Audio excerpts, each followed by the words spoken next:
Bruce Kulick sat across from a chaos scene journalist.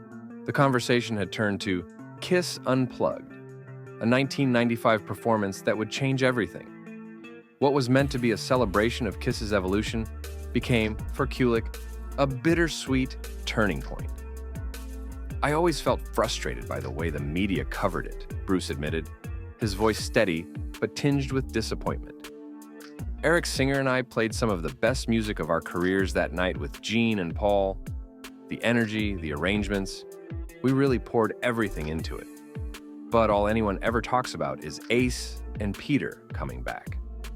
Indeed, Kiss Unplugged was more than just an acoustic concert. It was a symbolic reunion. The first time the original Kiss members, Gene Simmons, Paul Stanley, Ace Frehley, and Peter Criss, shared a stage in over a decade. The moment was electric. Fans erupted when Ace strutted out to perform 2,000 Man, and hearts swelled when Peter sat behind the mic for Beth. But behind the scenes, the vibe was more complicated. For Bruce and Eric, who had helped define Kiss's unmasked era since the mid-'80s, the reunion wasn't just a headline, it was a harbinger. "It was like we were setting the stage for our own exit without even knowing it," Bruce reflected.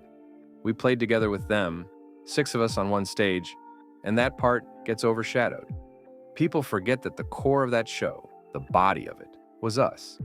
Kulick had spent 12 years with Kiss, shaping albums like Asylum and Revenge, evolving their sound during a time of reinvention. He had become a cornerstone of the band's modern identity. And yet, after that Unplugged show, it was clear things were shifting.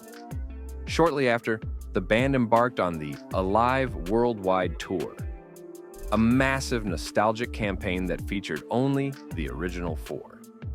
Kulick and Singer were out. They'd only learned the full extent of the reunion after wrapping work on the dark, introspective Carnival of Souls, a project that would quietly become Kulick's swan song with the band. Still, Kiss didn't turn their backs on their former members entirely. The band continued to pay Bruce for a year after the tour began, a quiet nod to his loyalty and contribution.